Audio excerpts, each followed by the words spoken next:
Por encima del ensordecedor pitido de la caja, Dodgson gritó: «¡Coged los huevos!».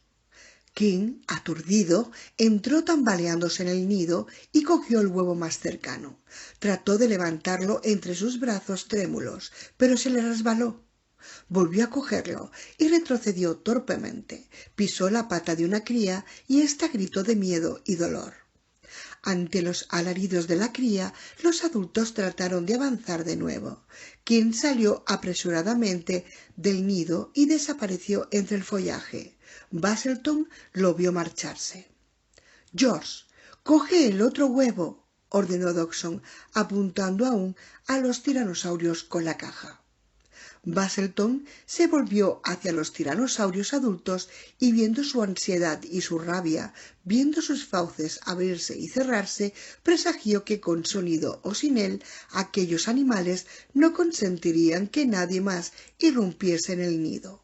King había tenido suerte, pero Basselton presintió que él no la tendría. «George, ahora». «No puedo», respondió Basselton. «Jodido imbécil».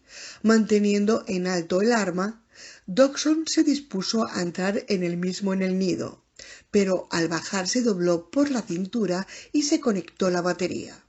El sonido cesó repentinamente y en el claro reinó el silencio. Basselton gimió. Los tiranosaurios sacudieron la cabeza una última vez y rugieron. Basselton vio que Dodgson se quedaba rígidamente quieto, como paralizado.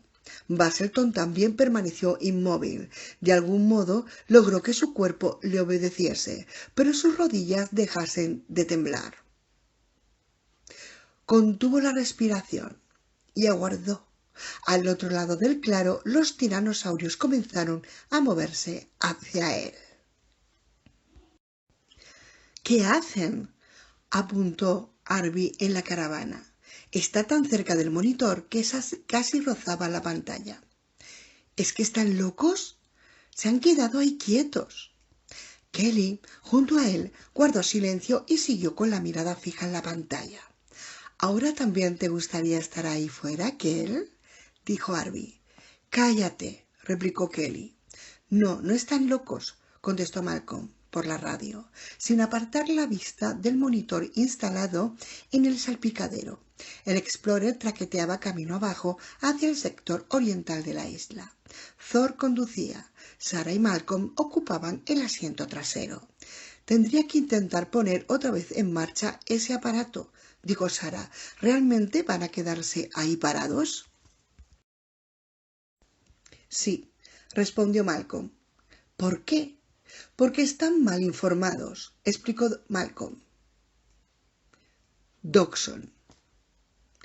Dodgson veía aproximarse al primer tiranosaurio. Pese a su gran tamaño, eran animales cautelosos. Solo uno de los adultos se aproximaba hacia ellos y, aunque cada pocos pasos se detenía a rugir ferozmente, no parecía muy confiado, como si lo desconcertase el hecho de que los dos hombres permaneciesen allí inmóviles. O quizá no los veía. Quizá él y Basselton habían desaparecido de su campo de visión. El otro adulto se quedó atrás, al otro lado del nido, balanceando y agachando la cabeza, nervioso. Nervioso, pero sin intención de atacar. Los rugidos del dinosaurio que se aproximaban eran aterradores, escalofriantes. Dodgson no se atrevía a mirar a Basselton, solo a unos metros de él. Probablemente Basselton estaba meándose encima de los pantalones en ese preciso momento. Pero Dodgson pensó. De todos modos, se mantenía firme y no caía en la tentación de agacharse y empezar a correr. Si corría, era hombre muerto. Si se quedaba totalmente quieto, no pasaría nada.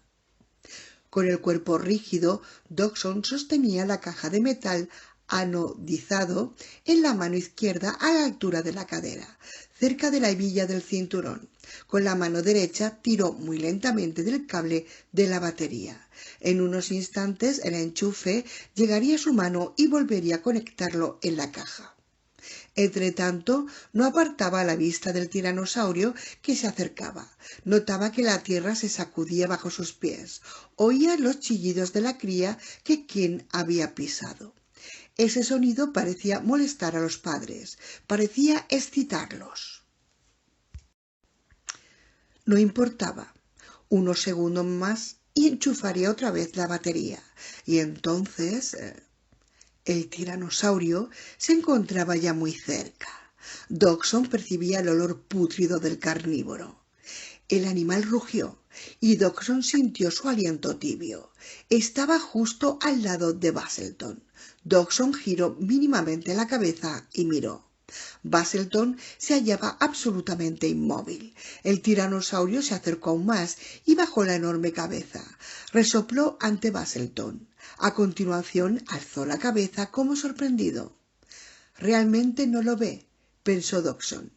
El tiranosaurio lanzó un fiero rugido, pero Basselton no se movió. El tiranosaurio se inclinó de nuevo, abriendo y cerrando las fauces.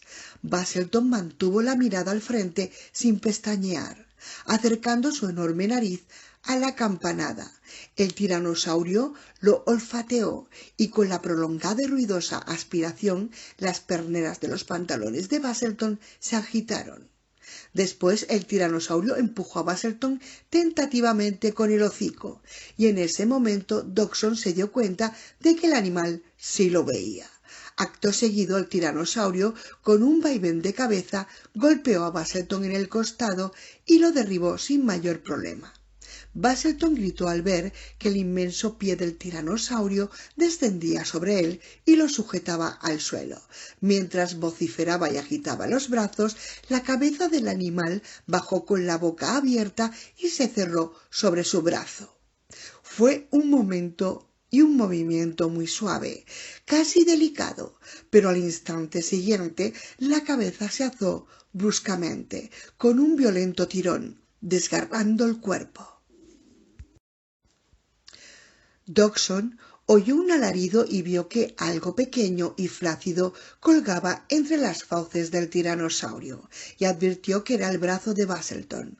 La mano se balanceaba inerte y la correa metálica del reloj resplandecía bajo el enorme ojo del animal. Basselton gritaba con un chillido monocorde y continuo, y Dodgson, oyéndolo, sintió un sudor frío en todo el cuerpo. De inmediato se dio media vuelta y echó a correr de vuelta al jeep, de vuelta a la seguridad, de vuelta a cualquier cosa. Corrió. Kelly y Arby desviaron la vista del monitor simultáneamente. Kelly sintió náuseas. Era incapaz de mirar, pero por la radio continuaban oyéndose los gritos del hombre que yacía de espaldas mientras el tiranosaurio lo descuartizaba. «Apágalo», suplicó Kelly. Al cabo de un momento el sonido cesó. Kelly suspiró y hundió los hombros. «Gracias». «Yo no he hecho nada», respondió Arby. Kelly echó un vistazo a la pantalla y volvió a apartar la mirada de inmediato. El tiranosaurio desgarraba algo rojo con los dientes. Kelly se estremeció. En la caravana reinaba el silencio. Kelly oyó el leve ruido de los contadores electrónicos y el zumbido de las bombas de agua instaladas bajo el suelo. De fuera llegaba el suave rumor de la hierba agitada por el viento. Súbitamente Kelly se sintió muy sola y aislada en aquella isla. «Arby, ¿qué vamos a hacer?» Arby no contestó. Se levantó y corrió hacia el cuarto de baño. «Lo sabía», se lamentó Malcolm, mirando el monitor del salpicadero. «Sabía que ocurriría algo así. Han intentado robar los huevos. Y ahora fijaos, los tiranosaurios se van, los dos».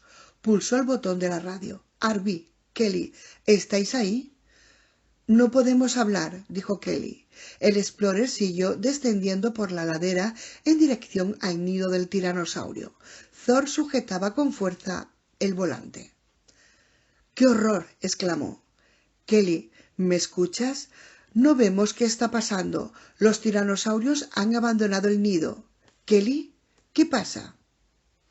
Dodgson corrió a toda prisa hacia el jeep. La batería se desprendió de su cinturón y cayó al suelo, pero no le importó. Vio a King, pálido y tenso, que esperaba junto al jeep.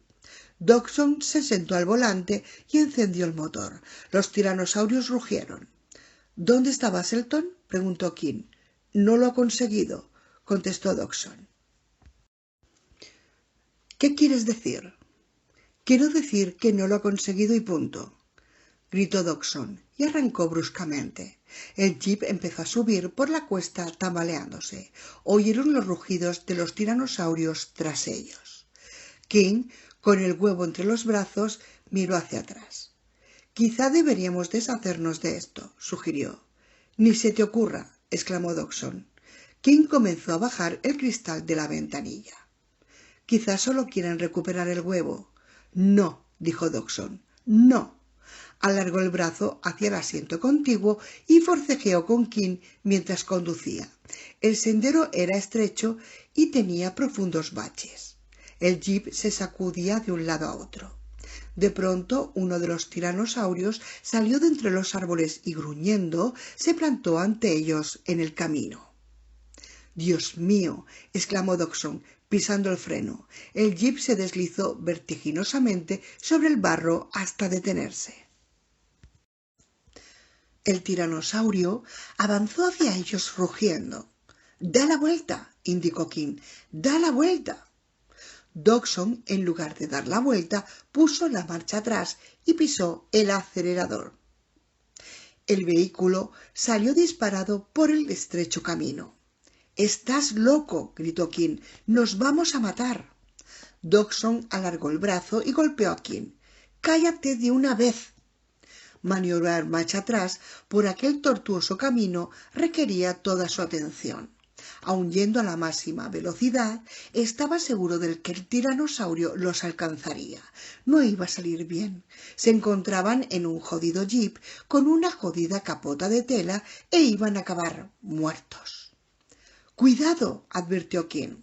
Detrás apareció el segundo tiranosaurio, que acometía contra ellos. Dodgson miró al frente. El primer tiranosaurio avanzaba implacablemente. Estaban atrapados. Aterrorizado, dio un golpe de volante el jeep y salió del camino, retrocediendo entre la densa maleza y los árboles. De repente, Dodgson notó una sacudida. El vehículo se inclinó peligrosamente por la parte posterior, y Dodgson comprendió que las ruedas traseras colgaban al borde de un precipicio. Pisó desesperadamente el acelerador, pero las ruedas giraban en el aire. Era inútil, y lentamente el jeep empezó a resbalar hacia atrás, hundiéndose más y más en un follaje tan denso que impedía toda visibilidad. Junto a él, King sollozaba. Oyó los rugidos de los tiranosaurios ya muy cerca. Dodgson abrió la puerta del jeep y saltó al vacío. Se precipitó a través del follaje, chocó contra el tronco de un árbol y rodó por una empinada pendiente. En algún momento notó un fuerte golpe en la frente y vio estrellas hasta que, instantes después, lo envolvía la oscuridad y perdía el conocimiento. La decisión. Permanecían en el interior del Explorer, detenidos en lo alto del monte que dominaba la parte oriental del valle. Llevaban las ventanillas abiertas y oían los rugidos de los tiranosaurios que se movían ruidosamente entre la vegetación. —Los dos han dejado el nido —comentó Thorne. —Sí —asintió Malcolm con un suspiro—, esos individuos deben de haberse llevado algo. Guardaron silencio durante un rato y escucharon atentamente. Oyeron un suave zumbido y al cabo de un momento llegó Eddie en la motocicleta. —He pensado que podrían necesitar ayuda. ¿Van a bajar hasta el nido? Malcolm negó con la cabeza y dijo: —No, ni hablar. Es demasiado peligroso. No sabemos dónde están. —¿Por qué se ha quedado Dodgson inmóvil? —preguntó Sarah Harding. Esa no es la manera de actuar ante depredadores. Si uno se encuentra rodeado de leones, tiene que hacer mucho ruido, agitar las manos y lanzarles cosas. En fin, intentar asustarlos. Uno no se queda ahí parado. Probablemente había leído el artículo que no debía, observó Malcolm. Corre la teoría de que los tiranosaurios solo ven el movimiento. Un tal Roxton reprodujo mediante moldes la cavidad cerebral del Rex y llegó a la conclusión de que los tiranosaurios poseían el cerebro de una rana. La radio volvió a sonar. Roxton creyó que los tiranosaurios estaban dotados de un sistema visual comparable al de un anfibio, al de una rana, explicó Levin. Y una rana ve el movimiento pero no la inmovilidad. Sin embargo, es imposible que un depredador como el tiranosaurio tuviese un sistema visual de esas características. Absolutamente imposible, porque la defensa más común de una presa es adoptar una postura totalmente estática. Un ciervo o un otro animal semejante se queda quieto en cuanto percibe el peligro. Un depredador tiene que ser capaz de verlos, se muevan o no, y naturalmente el tiranosaurio lo era. Levin lanzó un bufido de disgusto. Es como esa otra cosa estúpida de la teoría de que los tiranosaurios podían desorientarse a causa de una lluvia torrencial porque no estaban adaptados a los climas húmedos. La formuló Grant hace unos años. Eso también es absurdo. El Cretácico no fue un período especialmente seco, y en todo caso los tiranosaurios son animales de Norteamérica. Solo se han hallado restos en Estados Unidos y Canadá. Los tiranosaurios vivían en las orillas del gran mar interior, al este de las montañas rocosas. En las vertientes montañosas se producen muchas tormentas. Estoy convencido de que los tiranosaurios vieron mucha lluvia y desarrollaron mecanismos para protegerse de ella. ¿Hay, pues, alguna razón por la que un tiranosaurio no atacase a alguien?, inquirió Malcolm. Sí, claro, contestó Levin. La más evidente. ¿Cuál? Que no tuviese hambre, que acabase de devorar a otro animal. Cualquier cosa mayor que una cabra aplacaría su hambre durante unas horas. El tiranosaurio ve perfectamente todos los objetos, tanto si se mueven como si se están quietos. Oyeron los rugidos procedentes del valle y vieron agitarse el follaje unos 500 metros al norte. Más rugidos. Probablemente los dos tiranosaurios estaban comunicándose. ¿Qué armas llevamos?, preguntó Sarah Harding. 3 Lindstrand con toda su carga, respondió Thor. Bien, dijo Sarah, pues vamos a bajar. Se oyó el chasquido de la radio. Yo no estoy ahí, pero en vuestro lugar esperaría, aconsejó Levin. Nada de esperar, repuso Malcolm. Sarah tiene razón. Bajemos a comprobar la magnitud del desastre. Será vuestro funeral, presagió Levin.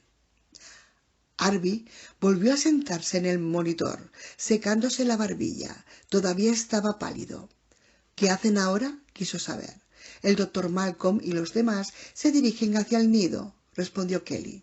¿En serio?, dijo Arby alarmado. No te preocupes, Sarah controla la situación. ¡Qué optimista!, exclamó Arby. El nido. Se detuvieron ante el follaje, justo al otro lado del claro. Eddie se acercó en la motocicleta, la dejó apoyada contra un árbol y aguardó a que los otros bajasen del Explorer. Sarah Harding percibió el olor acre de excrementos y carne descompuesta, característico de las áreas de nidificación de los carnívoros. Con el calor del mediodía resultaba un poco nauseabundo. Las moscas zumbaban en el aire quieto. Harding cogió uno de los rifles y se lo colgó al hombro. Miró a los 3 hombres. Permanecían inmóviles, tensos, incapaces de dar un paso. Malcolm estaba pálido, especialmente alrededor de los labios. Harding recordó que en una ocasión, Kaufman, su antiguo profesor, fue a visitar la África. Kaufman era un hombre a lo Hemingway, bebedor empedernido, mujeriego y siempre dispuesto a contar sus aventuras con los orangutanes en Sumatra y los lémures de Madagascar. Un día Harding lo llevó a presenciar cómo devoraban a su presa unos carnívoros en la sabana, y no tardó en desmayarse. Pesaba más de 100 kilos y ella tuvo que arrastrarlo por el cuello de la camisa, acosada por una manada de leones. A Harding eso le sirvió de lección. Inclinándose hacia los 3 hombres, susurró: «Si tenéis alguna duda al respecto, no entréis. Esperad aquí. No quiero tener que preocuparme también por vosotros. Puedo ocuparme de esto yo sola». Se encaminó hacia el nido. «¿Estás segura?» «Sí, y no hagáis ruido». Avanzó directamente hacia el claro. Malcolm y los otros se apresuraron a seguirla. Apartó las frondas de la palmera y penetró en el claro. Los tiranosaurios se habían marchado y no había nadie en las inmediaciones del cono de barro. A la derecha vio un zapato con un trozo de carne desgarrada asomando por encima de un calcetín roto. Eso era todo lo que quedaba de Basselton. Del nido llegaba un chirrido agudo y lastimero. Harding trepó al montículo de barro y Malcolm la siguió con esfuerzo. Dentro encontraron 2 crías que gimoteaban.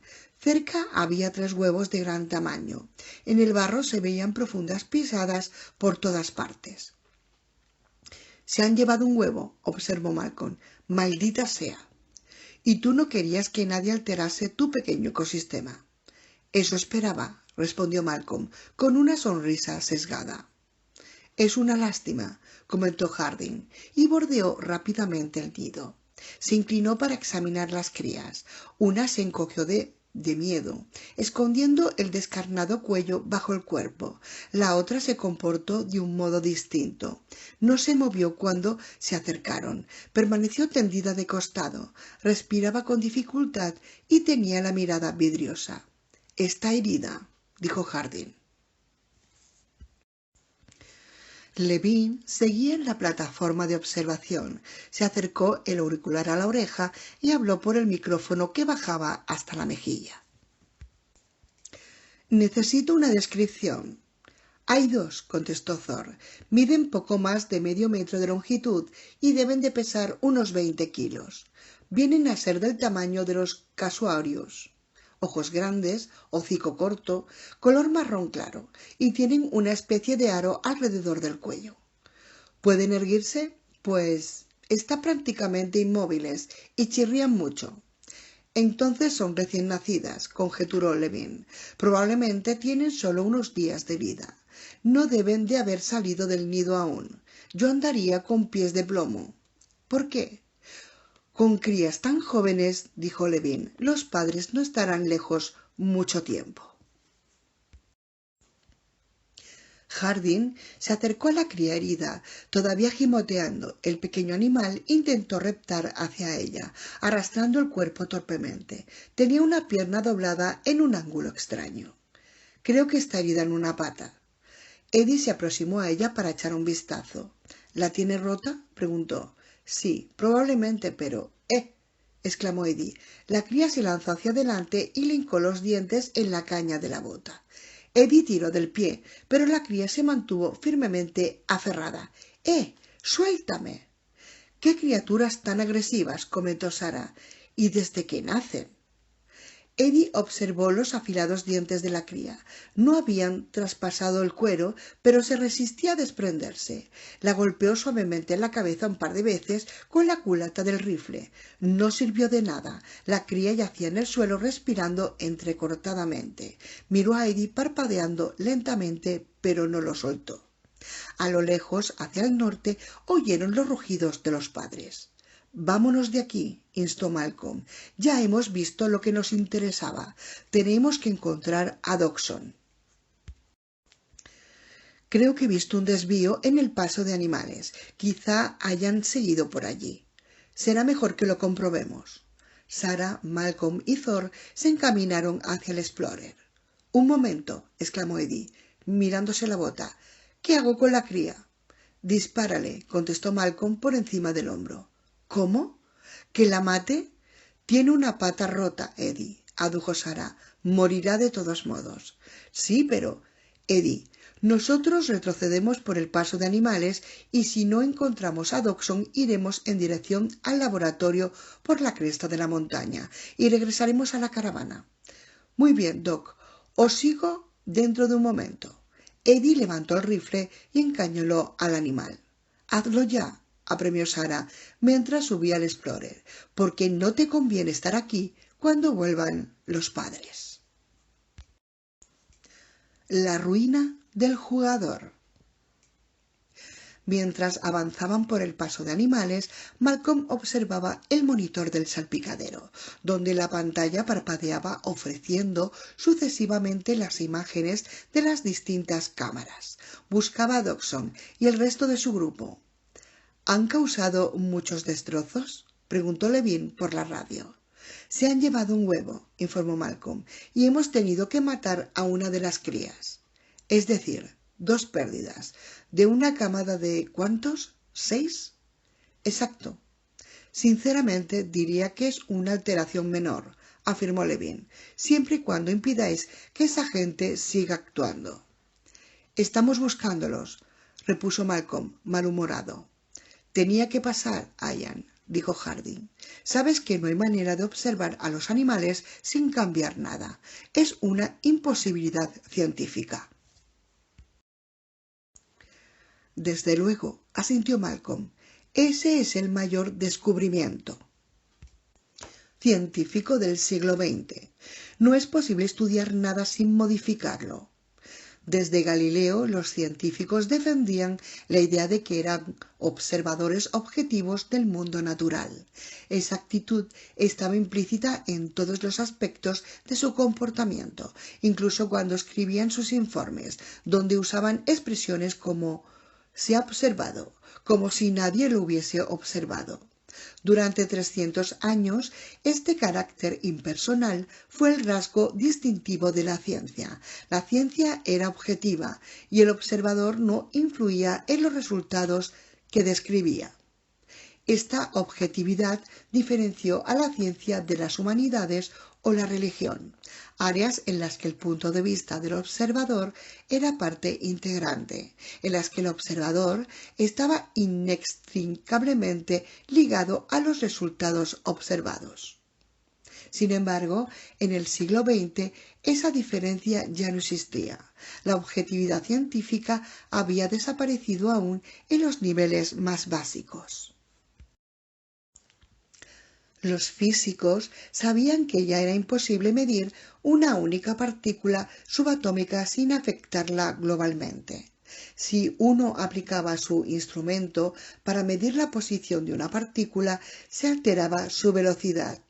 El principio de la incertidumbre de Heisenberg se convirtió en la verdad fundamental. Todo aquello que uno estudia resultaba modificado. Al final nadie ponía ya en duda que todos los científicos formaban parte de un universo participatorio que admitía la posibilidad de que alguien fuese un mero observador. Ya sé que la objetividad es imposible, replicó Malcolm con impaciencia. No es eso lo que me preocupa. ¿Qué te preocupa, pues? Me preocupa la ruina del jugador, afirmó Malcolm, sin apartar la vista del monitor. La ruina del jugador era un famoso y controvertido fenómeno estadístico que tenía consecuencias importantes tanto para la evolución como para la vida cotidiana. Imaginemos que tú eres una jugadora, dijo Malcolm, y juegas a lanzar una moneda al aire. Cada vez que sale cara, ganas $1. Cada vez que sale cruz, pierdes $1. Muy bien. ¿Qué ocurre con el paso del tiempo? Las posibilidades de obtener cara o cruz son las mismas, respondió Harding con un gesto de duda. Así que quizá ganes, quizá pierdas, pero al final quedarás como estabas al principio. Desgraciadamente no, rebatió Malcolm. Si sigues jugando el tiempo suficiente, acabarás siempre perdiendo. El jugador se arruina invariablemente. Por eso continúan abiertos los casinos. Pero la cuestión es, ¿qué ocurre con el paso del tiempo? ¿Qué ocurre antes de que el jugador se arruine definitivamente? De acuerdo. ¿Qué ocurre? Si llevas a cabo un seguimiento de la suerte del jugador a lo largo del tiempo, advertirás que el jugador gana durante un periodo o pierde durante un periodo. En otras palabras, todo el mundo ocurre por rachas. Es un fenómeno real y encuentras pruebas de ello en todas partes. En la meteorología, las inundaciones fluviales, el béisbol, los ritmos cardíacos, el mercado de valores. Si una cosa va mal, tiende a seguir mal. Eso se refleja en el dicho popular que afirma que las desgracias nunca vienen solas. La teoría de la complejidad revela que el dicho popular es acertado. Las desgracias se agrupan. Las cosas siempre van de mal en peor. Ese es el mundo real. Y de ahí se desprende... ¿Qué hay aquí que va a ir de todo mal en peor a partir de ahora? Podría ser. Gracias a Dodgson, contestó Malcolm, contemplando el monitor con expresión ceñuda. Pero, ¿qué habrá sido de esos hijos de puta? King. Se oía un zumbido, como el sonido lejano de una abeja. King lo percibía vagamente mientras recobraba poco a poco el conocimiento. Abrió los ojos y vio un parabrisas y detrás las ramas. El zumbido se hizo más intenso. King no sabía dónde estaba, no recordaba cómo había llegado hasta allí ni qué había ocurrido. Le dolían los hombros y también la cadera. Le palpitaba la frente. Intentó recordar, pero el dolor lo distrajo, impidiéndole pensar con claridad. Lo último que recobraba era la aparición del tiranosaurio ante ellos en el camino. Eso era lo último. Después Dodgson había dado marcha atrás y... Kim volvió la cabeza, gritando cuando una súbita punzada de dolor le subió por el cuello hasta el cráneo. El dolor le obligó a jadear, a contener la respiración. Cerró los ojos con una mueca, luego volvió a abrirlos lentamente. Dodgson no estaba en el jeep. La puerta del conductor se hallaba abierta y la sombra de los árboles moteaba el panel interior. Las llaves seguían en el contacto. Dodgson había desaparecido. Había una mancha de sangre en la parte superior del volante. La caja negra yacía en el suelo junto al cambio de marchas. La puerta del conductor se movió ligeramente y chirrió. A lo lejos, King oyó de nuevo el zumbido, como el de una abeja gigante. Era un sonido mecánico, advirtió. Algo mecánico. Eso le hizo pensar en el barco. ¿Cuánto tiempo esperaría el barco en el río? ¿Y qué hora era? Consultó el reloj. El cristal estaba roto y las saetas fijas en la 1:54. Volvió a oír el zumbido. Se acercaba. Con un esfuerzo se despegó del asiento. Inclinándose hacia el salpicadero, sintió espasmos eléctricos en la columna, pero enseguida remitieron. Respiró hondo. Estoy bien, pensó. Por lo menos aún estoy aquí.